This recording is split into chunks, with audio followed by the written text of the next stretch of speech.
I didn't talk about it yet. We could look at something and talk about it if you want.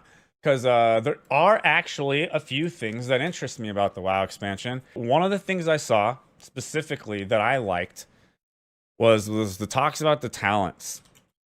Because one of the things I hated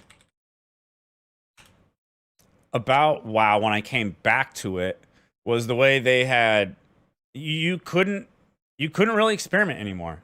You felt like pretty much forced into cookie cutter because you're not allowed to play around in multiple trees and make like a cool custom build now, right? It's just like, oh, you're an unholy DK, okay, like you're all unholy, right? Like my character in the original vanilla was a rogue, and I distinctly remember that I had several points in like assassination, a few points in combat for a couple things, a bunch of points in subtlety, and I had like custom, made like my own unique build, dabbling in all three of the lines, and I love that. And then you come back and it's like, wait, I have to pick one? What is this fucking trash? And I heard them talk about not doing that anymore. So let's talk about the edit mode. We are putting a mode in that will let players move various HUD elements around on the screen. So I'm able to move the mini-map, say, from the right corner all the way over to the left corner. If I want to bring my action bars from the bottom and kind of put more in the center by my character, those are all things that I'll be able to do. Absolutely. And each of those different components will have various sets of options that you'll be able to work with. They'll be able Personally, right, and I'm not a big WoW dude anymore, so no one really cares, right? I don't have like any, stake in it here. But I think it would be better for the game if they just got rid of all add-ons and did more of this. Like, give the features that are actually needed. Fuck off with all your stupid add-ons. Nothing made me like less interested in even trying to get into raiding than knowing that the entire game revolves around using add-ons that tell you when everything is going to happen, and like fucking lame, super boring. Is I went back and tried to play like a year or so ago with a friend, and just that was one of the first things. Try to do shit with them, and they were all like, "Oh, what? You don't have this add-on, so the thing's not telling you that the other fucking thing is gonna happen?" And I was like, "No, I just want to play the game." to save it, edit it, copy it, name it. Also, it'll remember which spec you're in. So if you're someone who jumps around. Pettigrew is actually what made it worse for me is, and exactly, I must have ranted about exactly what Pettigrew wanted to say. People won't let you play the game unless, yeah, exactly. And I kind of get it, right? Because like the raid or the whatever, I've seen Asmongold talk about this, is that there's like a battle between the WoW developers and the add-on developers, basically, and WoW has to design the raid with the add-ons in mind because the top players are going to be using the add-ons, and so they have to make it that way, which then means if you don't use the add-on, you're basically going to get screwed. A lot. As you switch, it will switch to whatever HUD layout you have for that spec. This is an ongoing project. We're going to keep working on it, so we really want to hear back from you.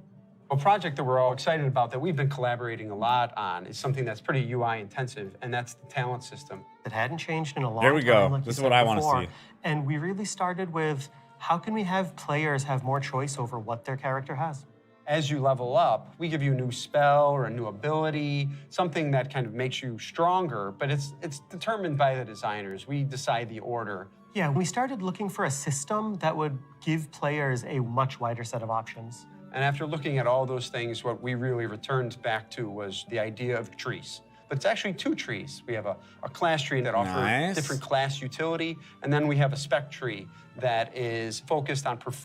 Okay, I'm not I don't love it still, but I mean, I guess it kind of depends how they do this side, right? The side that's like the more general side, it'll sort of depend how they do that, because I still don't see, this still doesn't look like I really have the true ability to hybrid, right?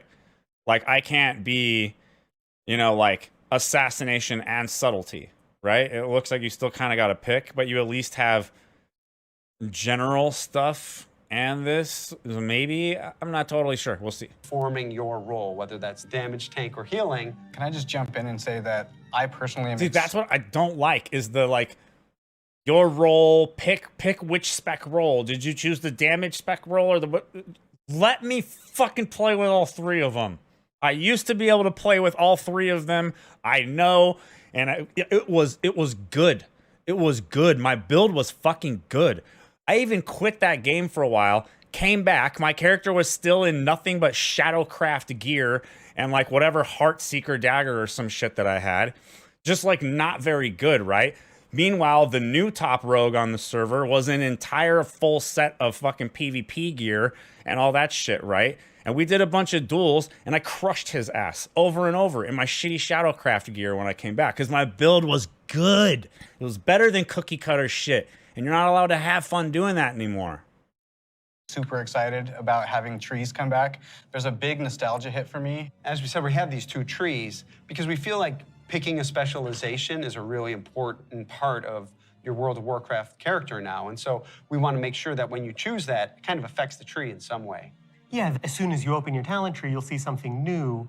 The class side will have some abilities filled out for free, just kind of starting you off in that spec you've chosen, but then you'll have your first point to spend in the class tree, which could be something related to that spec or role, or it could be something from elsewhere in the class. There's a lot of things that we can do here, and part of that is encouraging players to perhaps make combinations that they've never really been able to see in the game before. This is an opportunity to put a lot more art and fantasy in the actual talent UI itself. You have seen that a lot through most recent expansions, but not the base UI. We want you to be able to tinker with it. You know, we want you to be able to make a lot of changes at a lot of times and not necessarily have to commit. The power really is coming back to the player. It's not something we want people to feel locked into, and so... I think that's like an important feature in RPG type games, and this is still supposed to be an MMORPG, right?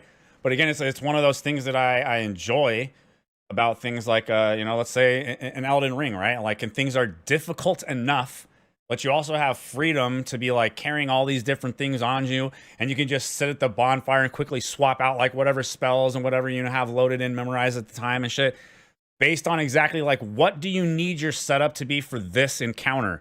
Because ideally, content gets challenging enough to where you have to think like that, right? Like for this encounter, I need XYZ and this shit over here, or I'm probably gonna fucking fail. And it's different than what I need in this encounter over here because it's equally hard in a different direction. I think that is good. One of the things that we'll be preserving is the ability to change these talents at the same kind of frequency that you do now. Yeah, the old school players, when you see trees this time, just think, yeah, I'll go from my raid night to my arena match and figure out what I think is the best for both of those. And that's a process we want to make really fluid. So we're building a save load feature that lets you create your build, name it, save it, and then load it up. It looked like there was a bunch of them shown in there too. Look at this. How many different loadouts they have on here, and you could just do another one. That's so nice. I mean, I guess this is probably because it's a sub game though, right? If it wasn't a sub game, then it would probably be like Lost Ark where you only get 2 and you have to buy the others. You create your build, name it, save it, and then load it up very quickly and freely. Talents were really about the breadth of options. We've made all these different cool things over the years, but when are they at their coolest? It's when players can hold the building blocks of what can make up their class, their spec, and put them together in a way that works for them. Yes, thank you. These are really cool features that we've been working on. Actually, one of the things that, again, you know, it's one of the negative sides to Lost Ark's class and style system, whatever. I don't know exactly what creates it, but like, everything feels very cookie cutter. Like as a berserker, every berserker is basically got the same exact build, the same engravings, the same skills on the bar. When you go into the arena, every class, like if you all the people that are playing that particular class, they all have basically the same exact skill loadout, the same tripod loadout. There is like zero interesting customization and like tinkering it and creating your class at all. Which is a big bummer about them, and just for the an RPG side of we've things. been doing. We can't wait to see the reaction that you have to them, and please reach out to us and let us know your thoughts on them. And next up, we're going to talk about professions in Dragonflight. All right. Well, I think that was pretty good. I like most of what I was hearing in there. Right? We always got to keep in mind, though, it's like, here, I remember, again, I'm not a huge WoW guy anymore, but I remember before Shadowlands came out that people were thinking it sounded like they were listening and they were optimistic about that one, right? So You always really just got to kind of be like, oh, that sounds cool. Now let's wait and see what you do. And I'll be sitting here like, you know, was a cautiously optimistic, hoping you don't fuck it up.